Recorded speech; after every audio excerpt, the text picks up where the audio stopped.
Wait. I'm sorry. That's not the right song. Okay, so it just won't work. Okay, I tried. I was gonna try to play "Cranes in the Sky" right from Solange, but it's not working. So we just gonna move on. First, while everybody's coming in, I want to thank you guys for your patience. Um, I do want to say that I'm giving you a trigger warning right now. Okay, I'm gonna do a series about the impact of traumas in our community and what we can do about it. So if you or someone you know needs any help with either sexual assault, molestation, any type of sexual abuse, you can call the RAIN hotline at 800-656-HOPE. With that being said, there is no trolling today. This is going to be an educational stream. All questions are welcome. If you would like the question to be anonymous, you can send it through Cash App or through my email, right? But it's only going to be appropriate questions. We're not going to attack anybody. This is going to be a safe space here today. If you have anything that you want to get off your chest, if you want to come join the panel at the end, we can. But it's not going to be attacking anybody. And one of the things one of the things about abuse is that we're not putting the blame on the person who suffered through that experience. Every person has agency and they can choose whether or not to aggress towards or harm someone else. We today are going to be talking about helping those who have been harmed in the past. I have special guests here today, BMT. Some of you, if you've been to his channel, he's been very open about his past, his story. Okay, so I do want to talk about a few things before we get in depth into that. So, one, the sexual abuse definition: any sexual activity that occurs without consent. Nothing more, nothing less. It is abuse if you are doing anything to a person that did not consent to it. The end. Exploitation definition: treating someone unfairly, you're using them to gain something selfishly. So we do in our community, we have some children who have had to suffer through these types of topics, and I work with them on a daily basis. I am a trauma-focused therapist, and so I do get a lot of children who have been harmed and abused. So I'm very serious about this topic, and you do need to look up your state's consent laws. There might be certain slight differences between state to state. I work mainly in Texas, so all of the everything that I refer to legally is going to be here in the state of Texas. If you are a mandated reporter, this hopefully will give you the motivation to take that seriously, and you do not have to conduct an investigation. You have to make a good faith report. If you believe someone is being harmed, if anyone in the chat is being harmed, okay, this is going to be supportive here for you today, and you're going to, hopefully after hearing this, you'll be able to reach out and get the help and support that you need. So BMT, you have anything you want to say to the people? First of all, thank you. I want to first of all thank Topaz. Um, before I even started to do the show, she checked on me. Because this is not easy. Um, even I was even starting to get a little bit emotionally abrupt and feel off because I you never get over it. You never really get over it, and so many voices get silenced or they are told not to say anything. They do other things to keep it, to try to forget. And so, and we've been seeing even here on in life, social media, or just even in our own homes, these kind of things have happened around us. So we definitely want to start helping fight and push back and make a safe environment for people. I take this very seriously. I go to the hotels to go help sexually abused victims find a place to stay. Um, we help with children, um, who try to find a safe home. I've been doing this fight for almost 8 years, Mhm. and I still am trying to find the strength for me to do it. And so I take this very seriously. I don't care what people think or say about me. I've always taken this seriously, but I know that our community is the least heard community. It's the least heard. Um, you know what I'm saying? Our children get sexually abused so much. You can have both parents in the home, and a child can still be sexually abused and never tell the parents. Never tell the parents. I didn't tell my mom and dad until I was 23. So for 15 years, I've never said anything to Well, them. BMT, I do want to say that I am proud of you for speaking up, because every person that has been harmed that does speak up, you give that much more support, that much more, believability. You give that much more modeling to a person that might be being hurt that is not speaking up. And I'm glad that you mentioned that, because the first question that I want to talk to you about is that hopefully everybody can hear and understand that that's one of the things that the perpetrator does. That's how they're allowed to keep going. A lot of people have a question of, well, why did it take you so long to get out of that situation? Well, because before they even start doing any actual actions, they're working on your mind to break down the belief that you can escape.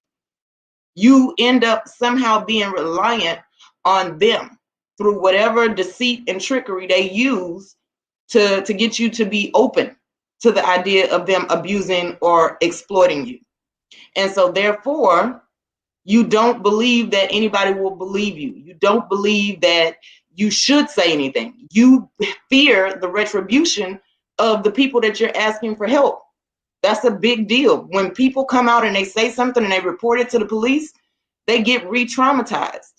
So I want to, I'm just going to ask you, BMT, as a survivor, right, as a victor instead of victim, how did you get the motivation to be able to finally say something? And then how did you get the strength to be able to try to help others? The first way is, how did I get the strength? Um, I think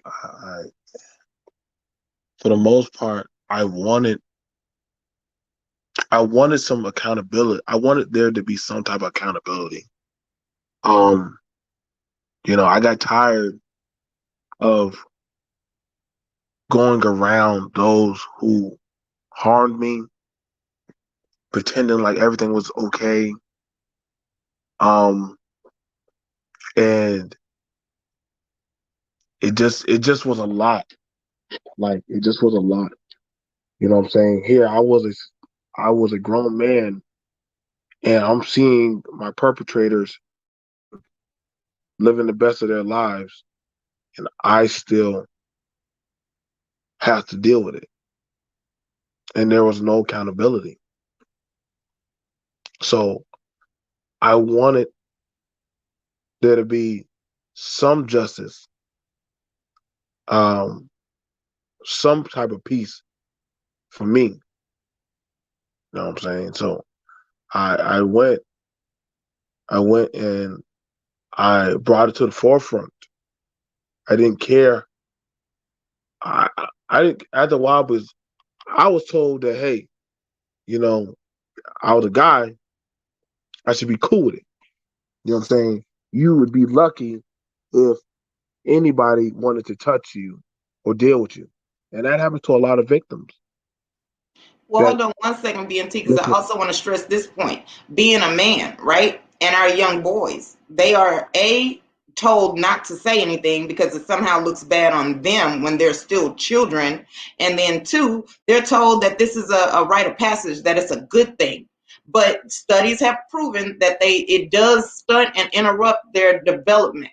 Okay, even if it's not in other life areas of development, it definitely interrupts and shapes their sexual development. So it's not okay. And we're going to have to stop as a community telling little boys that one, their worth is tied up in the amount of sex they can get, and that someone aggressing towards them, someone interrupting their natural development is a good thing and that they're lucky. Go ahead, BMT. I'm sorry. I just want to stress that point. No, it's okay, but like I said, I was told by like I went to people before. I went to a person at the church, and I guess he was telling me how, what I'm saying, you a man now. You know what I'm saying? You know what I'm saying, you got yourself a taste. Like, so I started to lose faith in, trying to tell people, because the people I did tell, the the skewed view of what is appropriate in a lot of these communities is distorted. A young man getting, I guess, his oats sown by an older woman, and everybody applauding like, you a man now. See, we put that out there, but then you're not actually realizing that you, young man, you're not really in control. You're not really in control. Right. And so, but it's told to you that you're good. You know what I'm saying? I had to live with that for 2 years. I remember my first time, she paid for me $50.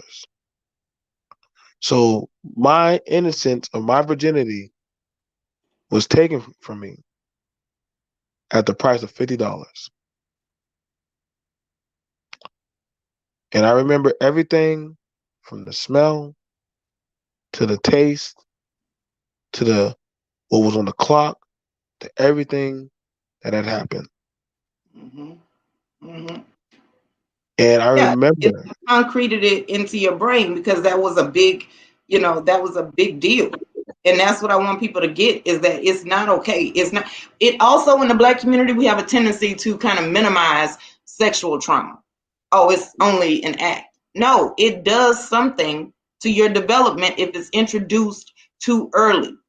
There are things called your formative years, right? And so if sex is introduced during that time, a lot of your foundation is going to be revolving around sexual topics, which makes typical life harder at times.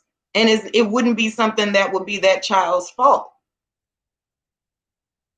and so when talking to fellow peers about it, I quit caring because I'm like, why does it matter?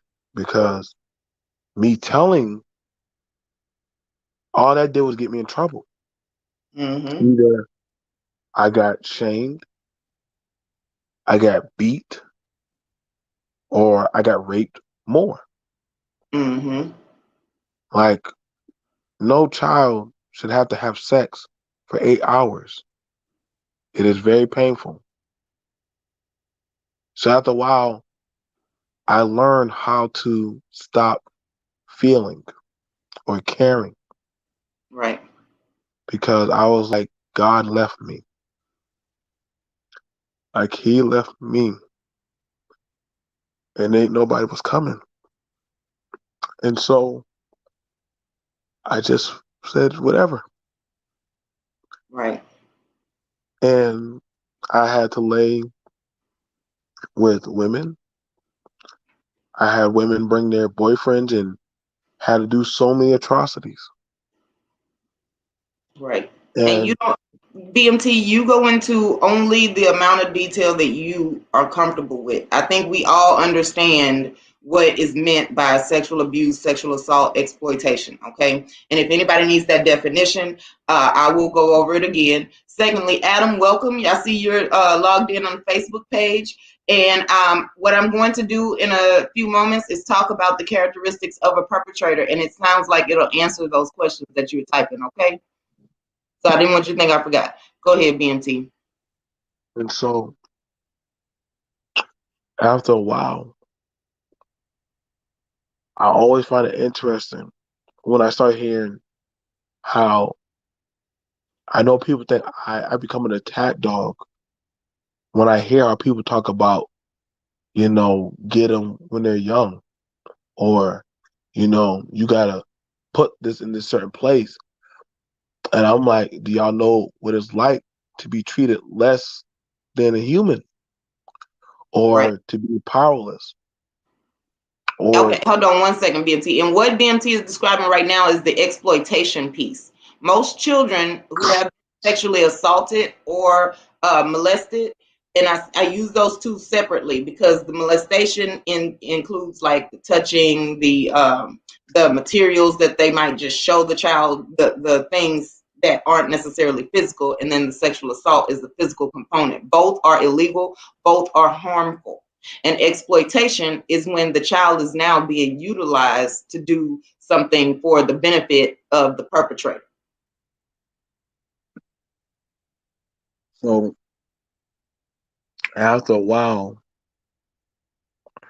my perception of sexuality began to change because it had no validation or meaning, you know, and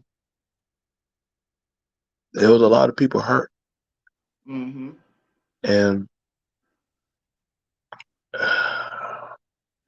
it it was just a very bad 2 years of my life where how I would be happy to get on the school bus and go to sleep. No matter how many times I washed off, I could still smell stuff on me, Mm-hmm. or you know I would have to be taken to the clinic, and they would tell that, well, I guess he's playing around and getting into stuff, and, and I was like, well, damn, well, why don't y'all tell them what y'all did to me? Why don't y'all tell them what y'all do to me? So it like I said, it was I've lived in hell. You know what I'm saying? And there's nothing anybody can say to me. Like I used to hate black people. I really did, Mm-hmm. because of what was done to me, and it Mm-hmm. took me a lot. It took me a lot, and like I said, it's a very exploitative type of feeling that you never when I nothing pisses me off more than when people say get over it. Then I'm saying, well, how about we sodomize you? How about we burn you? How about we pee on you? How about we do things to you? And then we tell you, get over it. Then you tell us how fast you can recover from that, because you're not that person.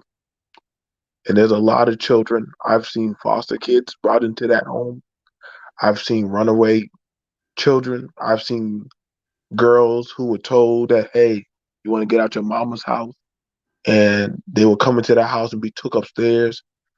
And once that door closed, you know, and like I said, I do talk to a few of them, but like I don't I don't even like to sometimes be bothered or touched, or Right. sometimes I have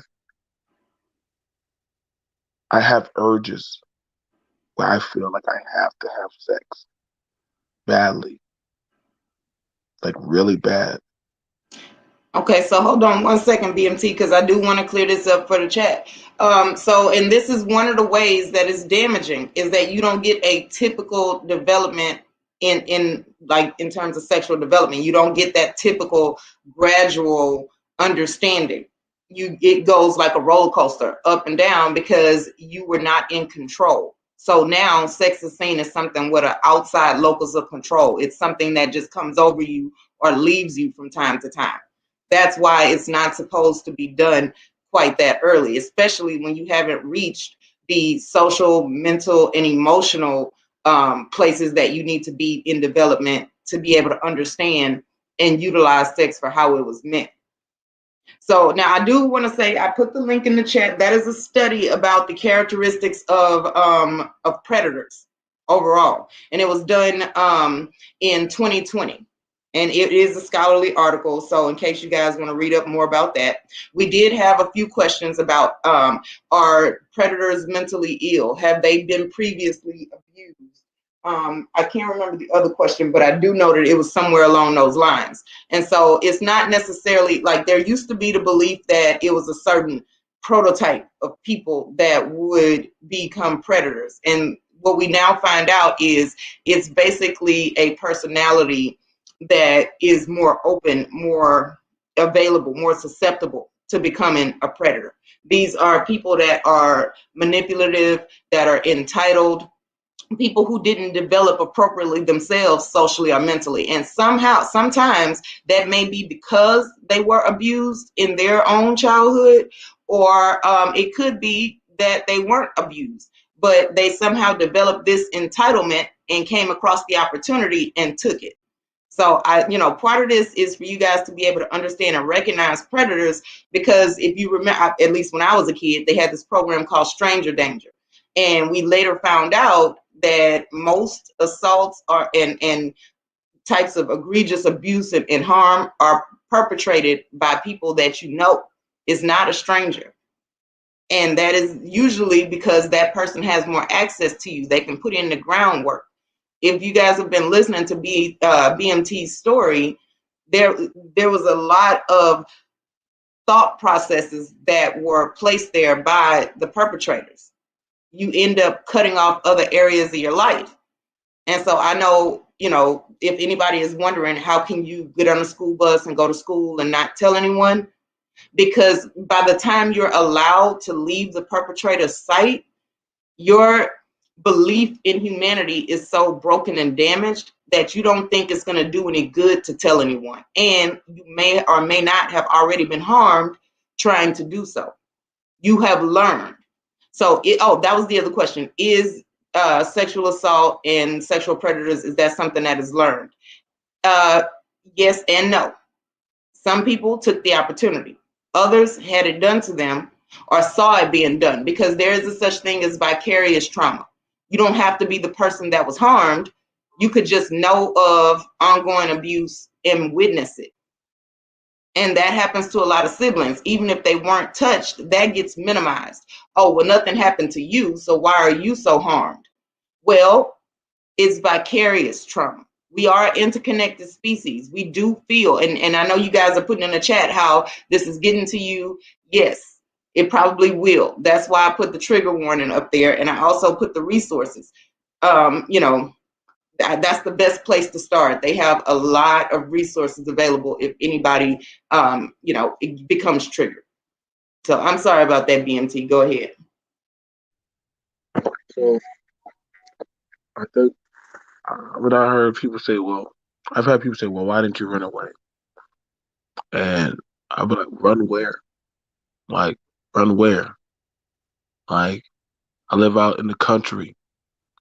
Like, running away will just get you in more trouble. I'm not sure. Sometimes there would be repercussions. You know, um, I've had people that have, like they would say, like, well, if we don't get you, we'll get your little brother. Right. I don't want them. I don't want them to touch my little brother. And they don't understand. Like there are some people like they would rather that person touch or deal with them than touch the person in the house or you know, fuck around with somebody else. Mm. So they feel like that's the best way that you can protect them is by just dealing with them. And, you know, I've had that happen. They'll be like, "Well, we're gonna get your little brother tonight," and I'll be like, "Nah, no, I'll do what you want me to do." You know, I don't want to cause no problem. And so, so long as I knew they weren't gonna mess with my little brother, I was okay with that. You know, because I was like, "Well, shit, just leave him out of it." And he never knew. And that was my piece. You know what I'm saying? They'll come to the room and say, "Come on, time to go." And I just go with them. You know what I'm saying? And I never told my brother. I never tried to make him feel guilty. I never blamed him. You know, so long as I knew he didn't get touched, then I was fine with that. You know, like I love my baby brother, but I didn't want him to be touched by any of them. And that was my only way I could protect him. Mm-hmm. And for the longest, I have some animosity and hate for my mother and my father. I do, but I'm working on that. I talk with them. I don't want to hear nothing about no pray about it. Give it to Jesus. Just we'll just talk about it. Like I'm like, dog, like where were y'all when I was going through all this? Like where were y'all when I cried out? Like where were y'all when I couldn't sit down on the toilet? Where were y'all when I like it hurt to pee? Like like whatever y'all thought is left of me is long since been dead.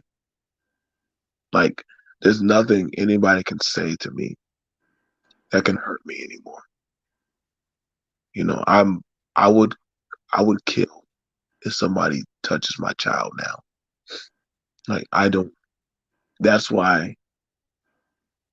That's why sometimes I get triggered at certain talking points or at certain things because I easily see myself back there, and sometimes I have to catch myself because sometimes I stand a chance. Like sometimes I stand a chance of having predatory behavior. Like I'm drawn to people at times with fucked up personalities. And I don't like that, but I am. Okay, so BMT, I just want to let you know that part of having you share your story, when I feel like you're getting ready to have like a flashback or go down that path, I want to interrupt you so that you don't have to relive that. Because if you keep talking, then you do go deeper into the flashback. Okay, so I don't want it to sound like I'm being rude, but I do want to help. I want you to still stay in your place of peace while you're telling this story. I don't want you to have to relive that. Okay. And I think this is a good point to talk about PTSD symptoms, because that's literally what happens. It is a trauma. Okay. So that's why it angers me. And that's why I feel compelled to correct people when they start saying that, oh, it's not a big deal or it's a good thing. People will do mental gymnastics to twist up things to make peace with it instead of actually working through it and healing. So there are certain talking points that do lend themselves. Like, I'm not saying that those people are predators, but what I am saying is that in the hands of a person who's already susceptible to becoming a predator, those talking points could be used for evil. So you don't want to put certain things out there, even though you wouldn't technically be responsible, it could still lead to someone being harmed. And that's not something that I could have on my conscience. Okay. The other thing is, BMT, you already have one of the things that would prevent you from becoming a predator: awareness. Okay. So that's not, I know that that is some, like, our mind does things when we're in pain and you start to believe that you're capable of, you forget how to see you. Okay. And so the thing that you're doing, the fighting that you're doing, is what prevents you from ever even having to believe that you could go down that road. It is part of the PTSD that there are mental changes, there are thought process changes, you know, in PTSD symptoms. If you guys have ever met somebody who has PTSD, there's flashbacks, there's nightmares, there's avoidance. It's a lot of them. Okay, and it looks different in each person. The way you can tell is if it's related to some trauma. It will be a trigger that you can notice, and it would lead to behaviors that person does not seem to be able to control. And so you have the awareness and you don't put yourself in predicaments like that. You are talking to people about the dangers of doing those things. So when your mind is constantly focused on prevention like that, you aren't just going to all of a sudden one day flip a switch. But that is part of the belief system that they need you to internalize so that they can continue.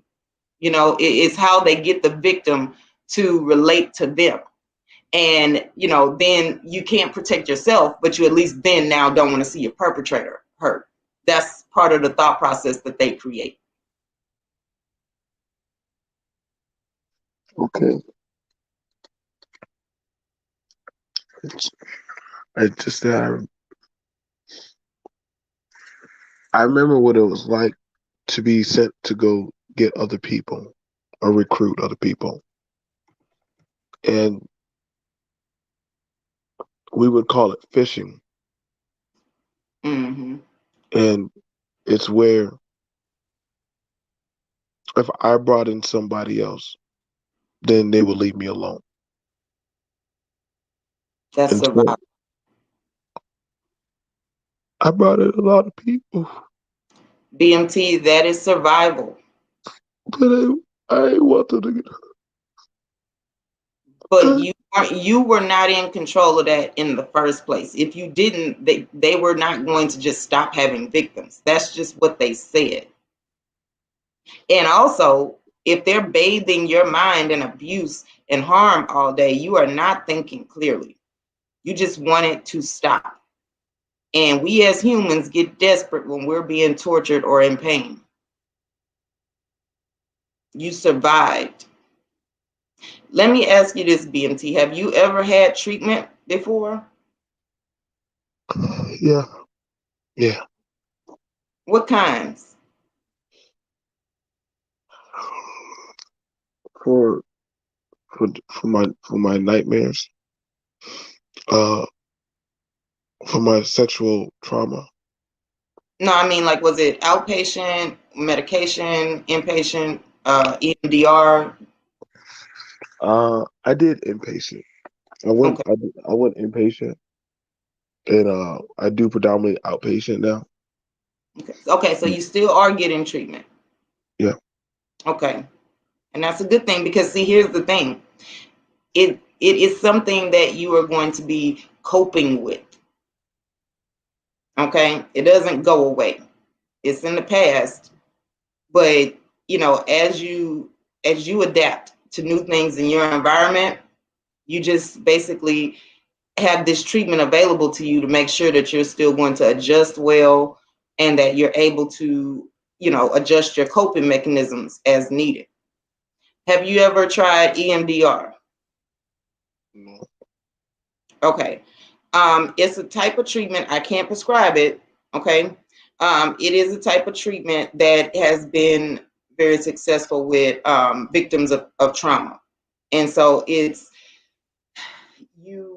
basically think in order and you confront the thoughts with someone there, making sure that you're going to be okay through it so that you can start building memories and experiences of you surviving it, so that you're not constantly only able to think about when you weren't in control.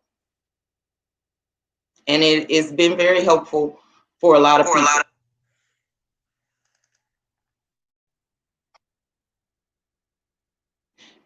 So I am proud of you for still having the treatment. Okay. And I am very happy that you are willing to talk about that here with us today. Okay. So BMT, let me ask now. I know that I have only heard the story when I was able to come into your chats and stuff when you were already talking about it. But I just want to make sure I'm clear. This happened while you were in the home with your parents? My parents left. My parents left, and they started driving truck, so they had to go to trucker school, and they left me with my cousin. And your little brother too. Yes, ma'am. Okay. So for 2 years you were living with your cousin. And they were like, And well, we'll so stay. was your cousin perpetrator? Okay. My So these were cousin, adult cousins. yes, ma'am. She, Okay. it would be her and her boyfriend and all their little friends. She was like, she was like 20. Boyfriend, he was like whatever age, 22, whatever boyfriend she had that day. And they would bring other people in there that be 18, 19, 30. They were the age varied, and there would be people coming in the house. Sometimes they would say like, "You want a drink? You wanna you wanna take something to ease?" I remember I remember you know they gave me my first taste of coke, so that way I could stay awake, and so that way I wouldn't have to feel. So let And me ask you, what was their benefit? They were charging for this, or did they just do this for enjoyment?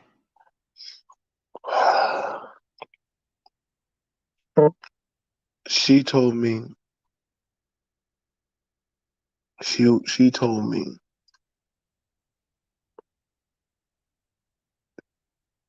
there's no better feeling than to know that you have power over somebody.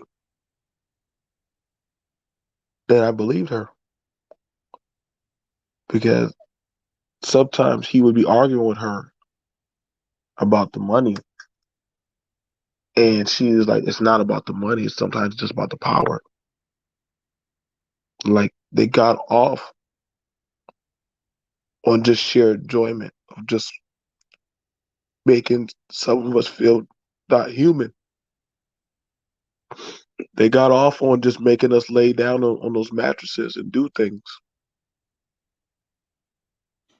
making And I us have to say that that has to be a miserable experience to live your life, and then that's where you get your jollies and your happiness from. You know, like that. These are people who are not well because they couldn't find anything else to do to feel uplifted. Okay, BMT, let me ask you this. Where did they get, because I think you mentioned that there were other children that were being harmed as well. yes. So where did the other children come from? Some of the girls were coming from either they were coming from the girls' shelter, they were coming from different counties. We had a girl who came all the way from goddamn Indiana, and she just said she just thought she was riding with a boy, and he took her all the way down there. And So wait, they were like getting kids from shelters, like adopting or fostering kids, or they just would like take them? they would be like, how like they have like the women's shelter for Mm. like for teenage girls and or pregnancies and stuff. Yeah, they had them. They had the girls there. Like, some of the girls, they didn't want to stay there because you have rules at the shelters where you can't have a cell phone, you can't have certain things. So the guys will say like, "Well, I'll tell you what, we got a spot where you can go," and they'll send the female and say, "Yeah, you can stay. We got a house, where you can stay at. You can sleep. You can sleep here, eat here. You know what I'm saying?" And the girls, they would think that, "Oh, well, oh, cool, I got a place to stay," and they would get them to come. They would get them to come and leave the shelter. Mind you, the shelters are supposed to be a protective place, but that's actually one of the places where they go get um, young women. Girls be there that be 16, 17. You know what I'm saying? You'll have an older female there fishing, and she'll tell them or bait them, or you'll have young boys come there. They'll have young boys. They're in foster care and they'll run away from their foster home, and they need a place to sleep or eat, and they'll be brought there. You know what I'm saying? You want to make some money, you want some clothes, you tired of being a nobody, and they'll be brought to the trailers. And you know what I'm saying? You want to eat, you cold. I mean, especially if it's wintertime, you ain't got nowhere. Anybody want to sleep out there, during wintertime in no car. So you gonna do what you got to do. Right. Let me say this, BMT, okay? So first of all, for everybody that's listening, there are plenty of times where people who are being harmed and abused will run from one type of abuse to a different type of abuse because essentially it is still a break. Okay. You know, it happens. If you're being physically assaulted, like, and that just has to do with the child's viewpoint or with the victim's viewpoint, right? Because for the uncomfortable reality is that some children who never get treatment, who never get help, grow up to be damaged adults who still are very, very vulnerable. And so that's when you see adults, being okay being in situations that might bring them harm. So there are times where people would run from one type of harm or deficit to another. Like BMT just mentioned, people who are homeless. These are vulnerable populations. Secondly, I do want to let y'all know, do not play in my chat or my comment section and say anything about children choosing, okay? Because they don't. Legally, they cannot. And secondly, if we as adults understand how development works, they are not capable. So what's supposed to happen is whatever the kid thinks they want, if it's damaging, they should not be able to find it. Okay? And you have no idea why certain children might believe that they're signing on for something willingly when they are absolutely not. Okay? We're going to be serious today. Go ahead, BMT. Like I've heard that before about some, like, you have a choice, and I'm like, well, how much of a choice do you have when you're hungry? When, like, Right. it's easy to say it when you're not there in the moment. It's So easy let to me try. so let me explain that. So your basic needs, right? These are instinctual. You have a self-preservation, meaning survival. You have hunger. You have sleep. You have attention and affection, right? These are things that are basic needs. Shelter, clothing, water, food. All of these. If you are forced, if you are in a position where you have to do something in order to get those things, it is not a choice. It is something that even if you, here's why it's hard to starve to death, right? Is because at some point you're going to regress to a point where that's all you think about, and that's what you are now, is a human scouring the earth for something edible. You are not in your right mind and your body is going to act on it. Okay. So therefore you can't be held responsible for what you're doing in that moment, and even legally. Go ahead, BMT. I'm sorry about that. It's okay. Um, like that's when I always hear like these girls wanted this, or these kids, they know what they're doing, and I'm like, dog, like I've heard and I've seen like Like that's why now you don't that's why you see girls, that's why they don't get in cars like that if they can help it. Like they could be walking that road, but a lot of these women now know like, yo, if I get in the car with that dude, he might I might not come back. This is why, don't you shouldn't take nothing for free. Nothing, I don't believe it's nothing for free anymore. I really don't believe that. Everything comes with a price. I've done seen it where I gave you a drink, shawty, or they'll purposely lace they'll purposely have the boy lace the doggone the weed and get the girl high, so she wouldn't be copacetically there. They'll have a young boy, what I'm saying, with an older man, and the young boy, he wants to be part of the group, and they constantly busting sag, and they're grabbing on him, and they feeling up on him, and they say, "Yo, bring it in, homie," and they pulling him in, and they kiss him on his mouth, and that boy, he doesn't want to look like a punk, or he don't want to say nothing back, but if he does, they're gonna punch him or they're gonna beat him. So he gonna be like, forcibly "Well, this fucking forcibly reversing all of the things that that we do normally. right." And I've Okay, done so seen hold on. There's a thing called a conditioned response. If you do something and you get hit, eventually you start flinching before you even think about doing the action, and it's extinguished. So these are behavioral techniques that predators use.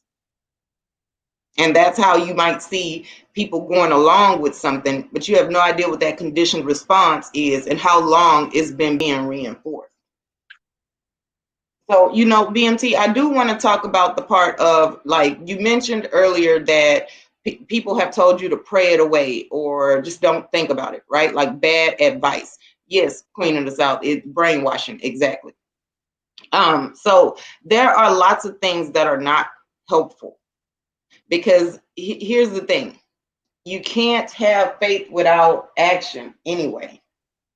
If you actually do believe, if you are a believer. So for you to tell someone to pray about something that's in the past doesn't necessarily help. And you're actually doing a disservice to religion. That could possibly lead to a crisis of faith. Why would you do that? Why would you feel like that's good advice? Okay. Because if you're praying for somebody to be healed, to recover, you need to be ready to be supportive to them. And it doesn't always have to be financial. Support could be something as small as lending an ear, right? Being there for them, taking care of a thing on their to-do list that day. It could be linking them with better resources to people who can actually put in the work. That's why these hotlines, they help get you to a place where you would get a case manager, because if you've been being harmed and abused, that's part of it, is you haven't been getting your basic needs met. So there's going to be a lot of catch up that has to happen. So what other things have you gotten as advice that wasn't helpful?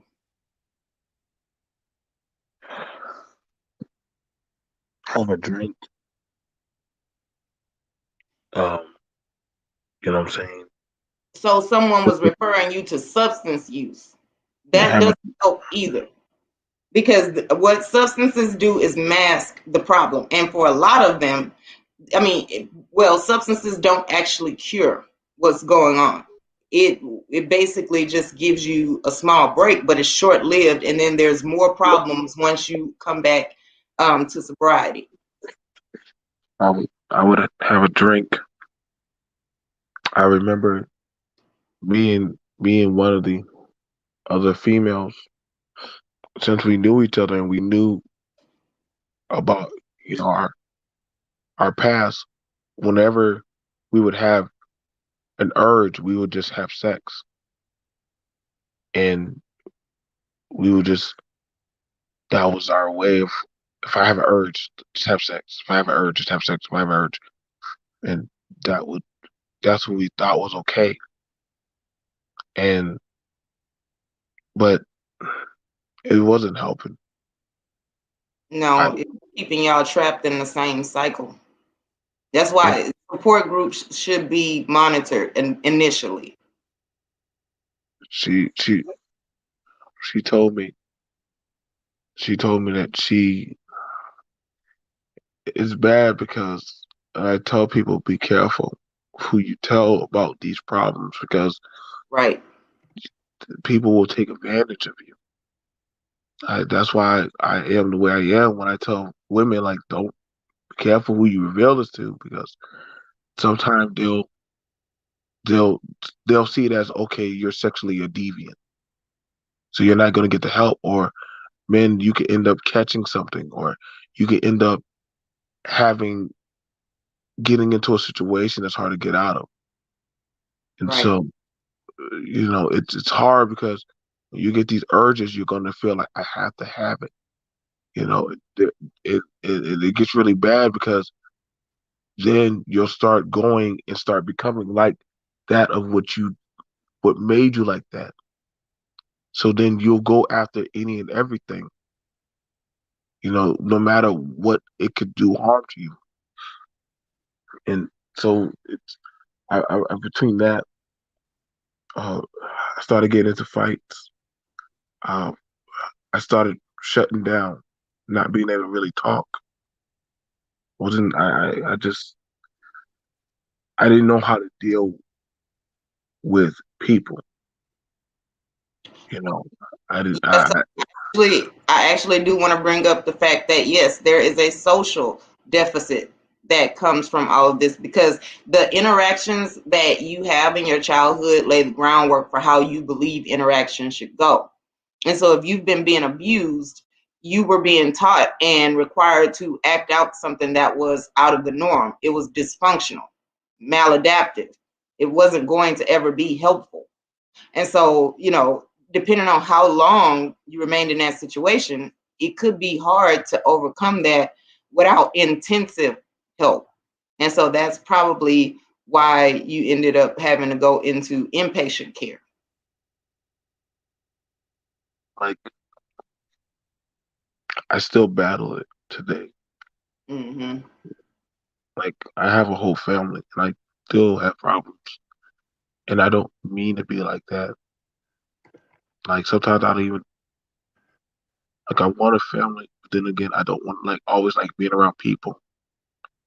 Like sometimes I have urges, and I have to fight those urges, or I have to like seal off myself sometimes because I feel like I have to have it, and it's always a constant thing. Like that's why when people make jokes about I get irritated because I'm like it's something like it's like an always ongoing motor, and you want it to shut off.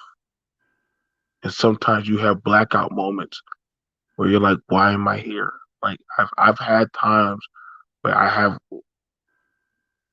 gone out to go seek sex because I was like, I just can't. I have to have it. I have to have it. I have to have it. It can end up draining your money. It can end up draining your life. It can end up doing a lot of damage to you.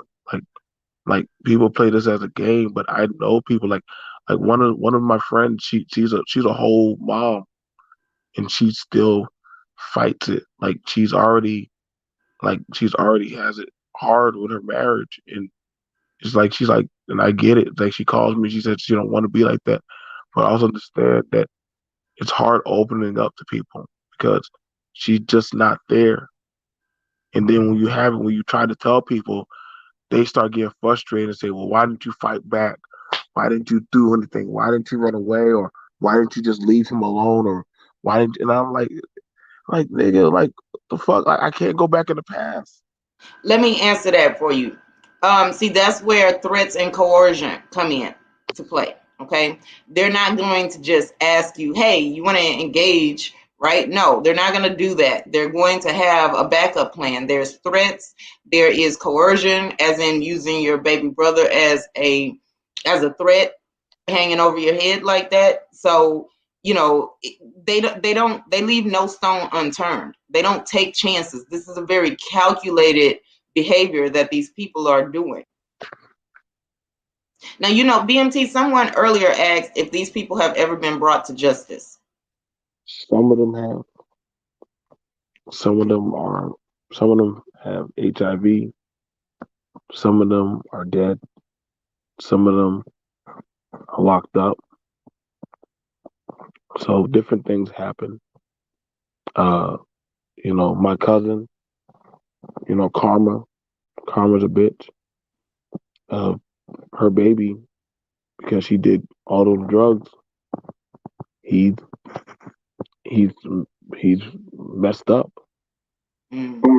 And I don't wish no harm upon no child. It's just the karma that he lives in pain. Anything, BMT, anything that you wished would not have done that to her child. The fact that she was using substances that had an impact physically on her body, the fact that she was engaging in these behaviors, being in this type of environment, that is what happened to her child. Nothing that you wished would ever result in her having to deal with a child with special needs. That is her doing.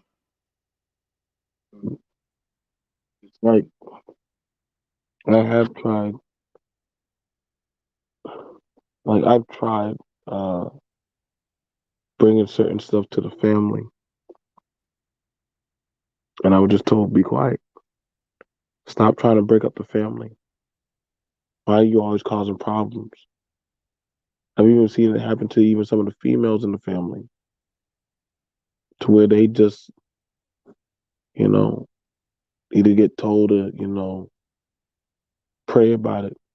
You should have kept your legs closed. And so at some point, we just said, fuck it.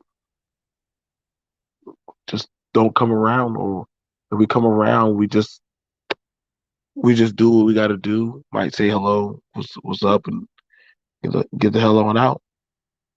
Everybody makes it seem like it's easy. Like, well, just you know, do this. What's their names? This and that. And I'm like, well, motherfucker, like you make it seem like it's all that easy. You And still it's got to not. you still got to go to court.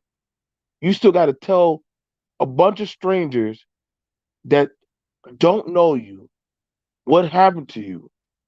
And then even after that, it's a 50-50 chance if they will go to jail. So even after you do that, it'd be even more hurtful that the motherfucker gets to walk and smile in your goddamn face. And now you can't hit them for the same goddamn thing because they already beat your trial. Like I've been there and I've seen this shit happen. And this is why people need to take it very seriously. If you are a mandated reporter and you have a good faith suspicion, you need to report it and have it be investigated by people who do that for a living. They have the proper tools to be able to get the evidence when it's fresh and able to be utilized. Because that's the part that traumatizes people that have to go to trial and tell their story, is because now you have a group of people deciding if they believe you. So that is, and you also, I think you were mentioning some symptoms that lead into numbness and disassociation. These are also two additional PTSD symptoms: numbing of emotions, physical, emotional dysregulation. You're not able to pick up on your body's cues anymore because you spent so much time being numb and disassociated. And that is kind of where you are. It's like extreme daydreaming, except for you are not still, you feel outside of your body in order to just cope with some unpleasant experience until the end. So, I did want to bring up ways to know if somebody near you might be being harmed or abused. Their reactions to certain stimulants. There could be something going on in the environment that's innocuous, and all of a sudden this person has a very strange and intense reaction to it. Now, this is not an exhaustive list. It looks different in different victims. Basically, watching for behavioral and emotional changes in someone the way they respond to things, where they're going. Typically they're going to be avoiding certain things. And yes, Queen, that's right. It's not the survivor shame. It should be the person, the perpetrators shame, is that this is something they did to a person that was defenseless. And it's calculated, like I said earlier, they don't pick people that they believe that they can't get away with doing this to. See, they did not do this while BMT's parents were still in the home. They did this when they were trusted with his care. Like, there's there was there was a boy that they used to call Pete Tinker, and every time the guy would come around, he would start urinating on himself because Mm-hmm. the man, he did something to him so bad he would lose control of his function, and and the man would always come up and kiss him on his cheek or touch him. And I remember when I said stop, leave him alone, and he punched me in my face. You know, and So essentially, you did fight back, but being smaller, you were not capable of overpowering the perpetrator. So these are the type of questions that are not helpful. Because see, when the question was first asked, I don't know if that ever even crossed BMT's mind, but he did. The answer to that is yes, he did fight back. But you may not even be thinking about that. It may be so far removed that you can't even answer the question when people are asking you that.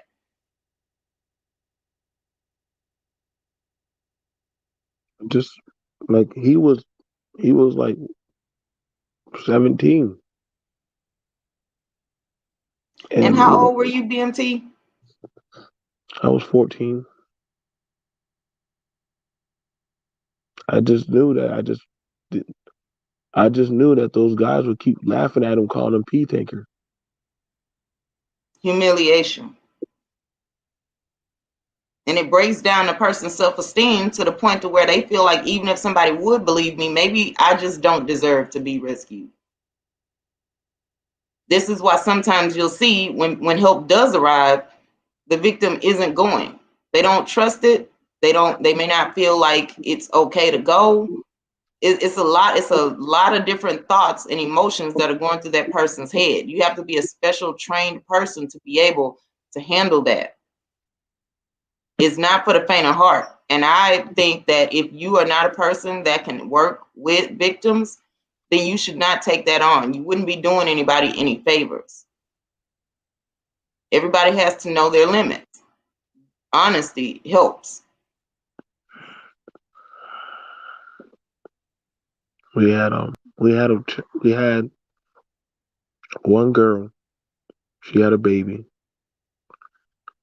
and the guy took her baby. They took her kid, and she had sex with so many. She had so much money that she would bring in. She get to see her baby for that weekend, and he would call her the golden goose, and she would be like, all she wanted to do was see her baby. That's all she wanted to do, Topaz. And she would save and hide money just to go buy her baby little things like booties, like little outfits. She was trying to create some type of normalcy in the chaos. And no matter no matter what they would tell her, like ain't no hoe could ever be no mom, or you just a slut, or you ain't nothing just laying on your back. She would never let them see her cry, and she would just hold her baby. And she dealt with so many men and so many women, Hmm. and I remember I she let me hold her baby, and she told me, she said, one day, Joe, we ain't gonna always be here. we're gonna get out of here someday.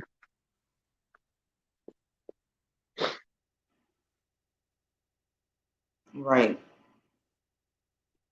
So let me ask you, have you ever been in a support group before for survivors? No, no. Is it I something that you would ever consider? I mean, for those of us who were there, like I mean, there's like probably like seven of us, eight. You know, we talk. You know, whenever we meet each other or stuff like that.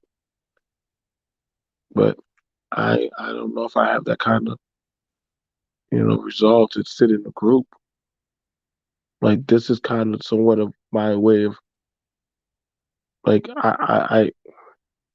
but I am part of a group of people that go out and help um, people that are out there in hotels or being sexually exploited. So that's my way of fighting back or helping. And Well, I didn't mean to help others. I meant for you, where you're not doing work, where you are getting the support and feeling uplifted, not necessarily doing the work to help others. I don't think I'm strong enough to do it like that yet. Well, I can hear you. I don't think I'm strong enough to do it like that yet. Okay. Just not. I'm just not strong enough to pass.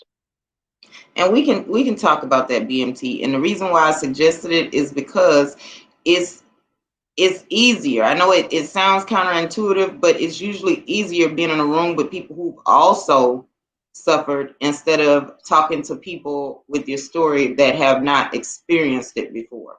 There's a sense of not feeling alone, and also that people can actually empathize. And I asked that because you mentioned that your friend, she's a mom, she has a family, you're married, you have children, and you're protecting them and you're making sure that they're okay, but they can't make sure you're okay. They're not going to have it available. Sometimes I just don't feel like being touched or being. Right, I just sometimes I can't. And right, it's nothing personal against them. It's just right. Exactly. No, it's not personal against them. It's something that you are working through. It has nothing to do with them. And so I we can talk about that later. The thing is just I just wanted to ask because that's been something that's been helpful. I actually did my internship at Houston Area Women's Center. It's sexual assault and domestic violence survivors. mm, And so that was one of the things that they did. And yes, people were not very excited when they first joined, but after a while, it gets way easier and it feels like a burden being lifted, is how it was described. mm. Just Let me ask you this: do you ever contact like the crisis hotlines when symptoms start to get intense? Do you ever reach out and at least call the crisis hotline so you can vent and they can help you talk it through? no, man. I've talked to. There's a there's a there's a shelter, and you know it's predominantly more so for women, but one of the counselors does talk with me, Okay. so I guess that's as close as I get. Well, I guess I just am trying to help you understand the possible benefit of personalized treatment, not just because they happen to be in your environment and they're doing what they can. I mean, like actual people who know specifically what to say and do. Because most of the general public doesn't know if they haven't gone through it, and it's a touchy subject, so they're not going to be doing extra research without it being a requirement. So that's why, like, sometimes you might get the advice that's not helpful, the advice that makes things worse.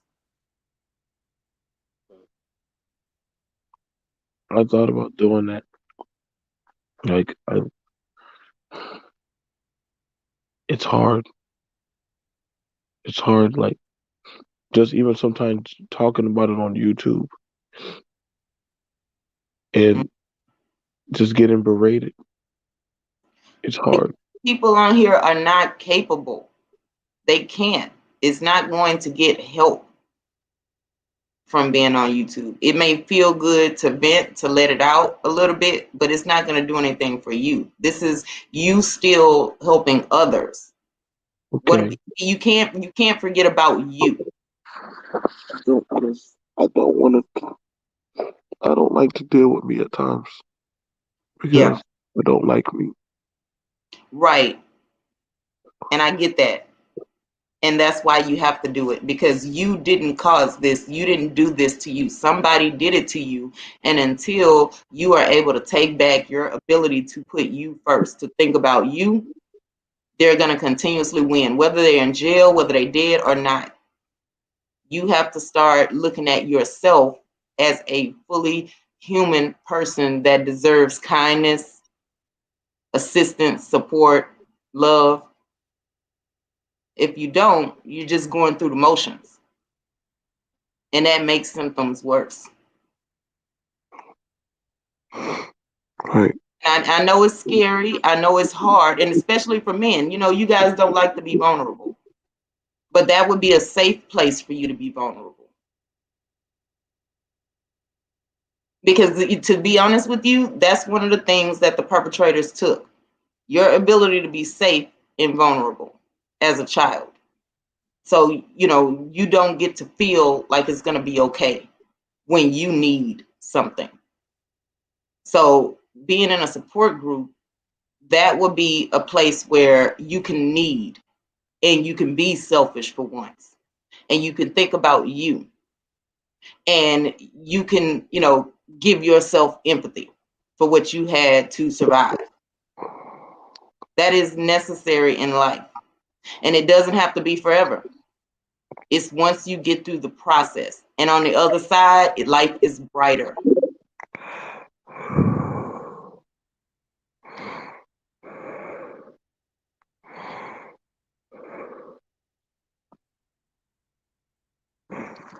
I'm tired. I know it's a lot, it's heavy. I'm tired. I'm sorry. It's okay, you didn't do anything wrong. This is actually good. I want you to not feel like you have to carry this by yourself, because it's not possible. People are not meant to carry all of this on their own. You do have to be unburdened somewhere where it's safe to do so. And then coming on the other side, it's brighter, you're stronger, you have more mental, emotional, and social resources available once all of this is not still taking it up. Everything that you are battling is getting in the way of you just actually living, not existing, living. There is a difference.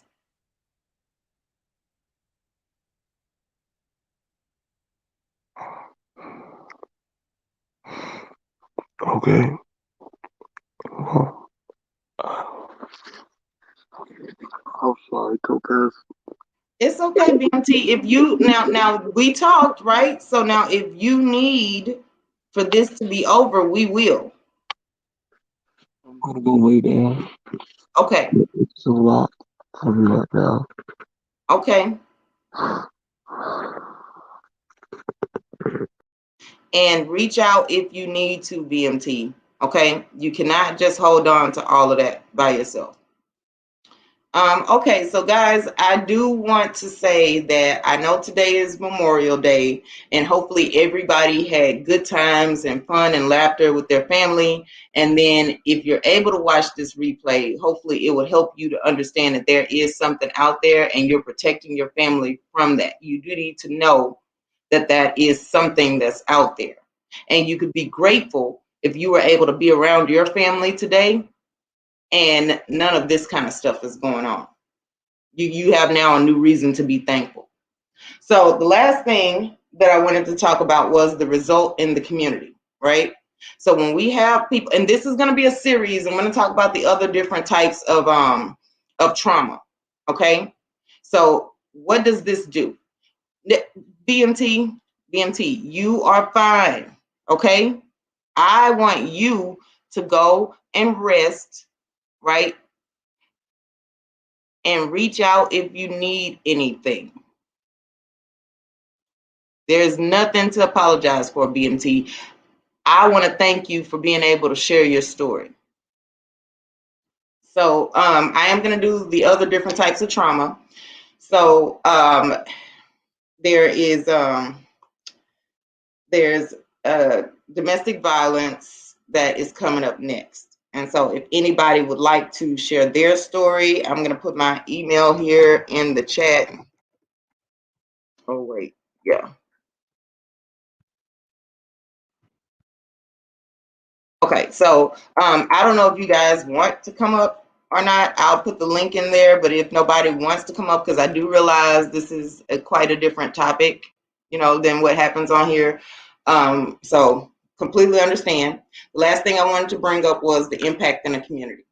So when we have children who have been harmed and abused, and we tell them to not say anything to protect their abuser, they grow up believing that that behavior is normal and condoned. Okay, so it does increase the possibility, it increases them being susceptible to becoming a predator in their adult life. It is not causal, okay? It's not saying that this person is absolutely going to become a predator when they become older. What happens is if there is something that intervenes. So once you realize that someone near you is being hurt, or if you hear this stream and you realize that you are being hurt or you have been hurt, interventions exist that can help you overcome that so that it is not now a definitive part of your development.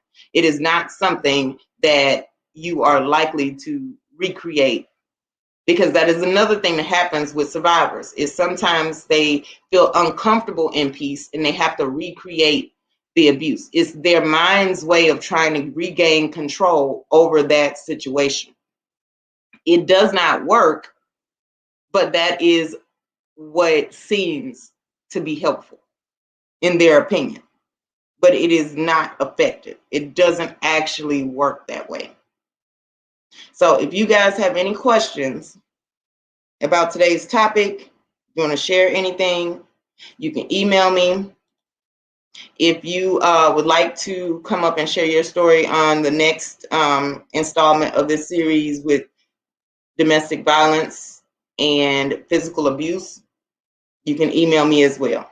So I want to thank all of you guys for coming here today, being supportive, being respectful, right? You guys were here for BMT, and I really appreciate all of the support. So see you guys next time. Enjoy the rest of your Memorial Day.